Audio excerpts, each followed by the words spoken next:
Bonjour maître. Bonjour. Alors, selon nos confrères d'Afrique Presse, il paraît qu'il y a un clash entre le CST et la coalition Arc-en-Ciel lors du conclave. Est-ce que vous confirmez cela? Il n'y a pas eu de clash. J'ai été modérateur du conclave. Je demeure modérateur du conclave. Il n'y a jamais eu de clash. Il y a eu un incident entre Abbas Kabwa et ici.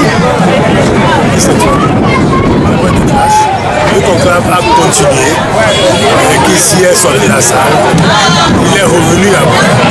Le conclave a continué et n'a pas terminé et a suspendu. Nous devons continuer la semaine. Donc ça promet? Bien sûr, il n'y a pas aucune raison que ça ne prenne pas. Mais vous savez, lorsque des gens comme Abbas connaissaient ça, son tempérament. Hein, vous savez comment il est. Donc, quand on titille Abbas et qu'on lui cherche des coups dans la tête, c'est normal que Abbas s'éclate et qu'il dise ce qu'il pense. Et il dit réellement ce qu'il pense. Et ça fâche dans ce cas-là. Et c'est ça qui a été le problème dans la salle. C'est tout. Mais c'est entre ici et Abbas. C'est pas entre l'Arc-en-Ciel et le CST. Il n'y a jamais rien entre l'Arc-en-Ciel et le CST. Quand Kissi est sorti, parce qu'il y a eu un problème entre lui, entre lui et Abbas, il était sorti de la salle.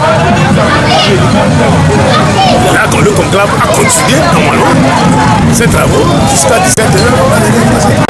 Alors, maître, vous faites partie du conseil de M. Pascal Bojona. Vous étiez au palais de justice la fois passée. Que pensez-vous de l'arrestation du ministre Pascal Bojona? Qu'est-ce que je peux en penser?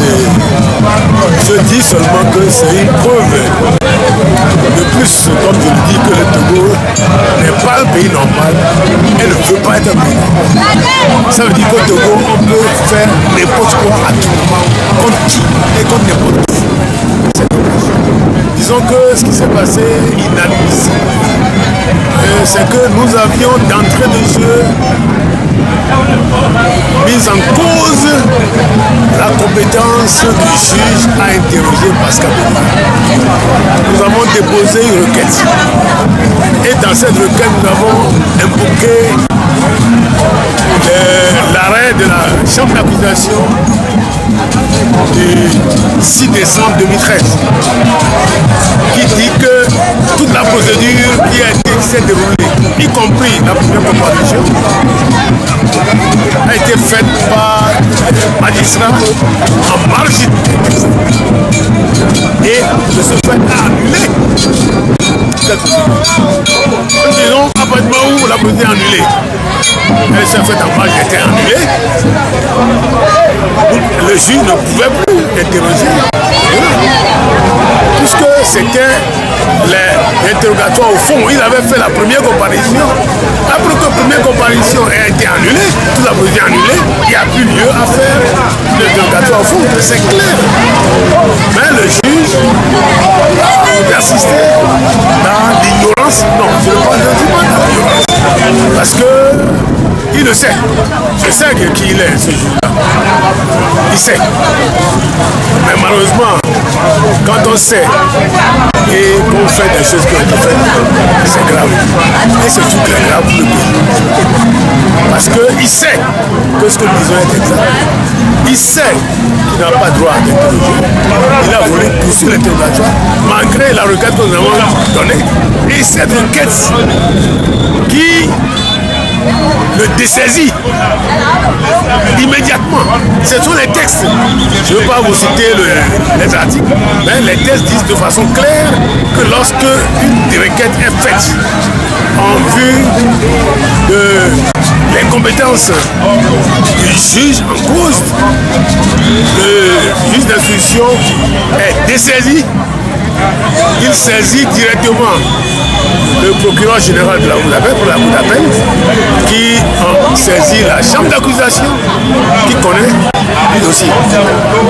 Donc le juge d'instruction en charge du dossier dont la compétence a été mise en cause ne pouvait plus continuer.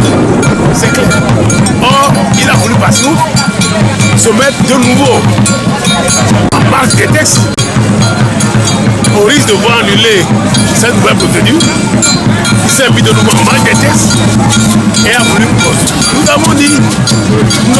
plus continuer, nous n'avons plus rien à dire. Et je dirais idiotie juridique suprême. Ça, je pèse mes mots. Idiotie juridique suprême. Le disque nous suit, le jeu nous dit que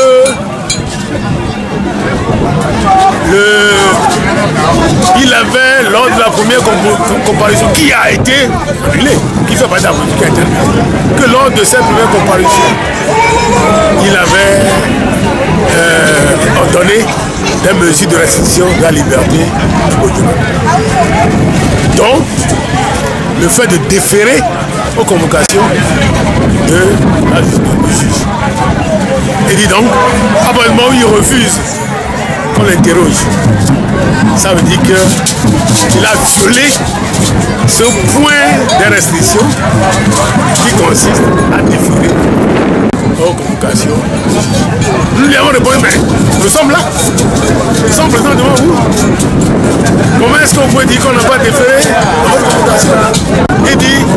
Il continue, sans écouter ce qu'on dit, il continue de dire, dans ces conditions-là, comme Bodjona a violé les prescriptions du point qui l'oblige à déférer aux convocations du juge, il le dépose. Et il a fait dépôt. Voilà ce que c'est totalement inimaginable.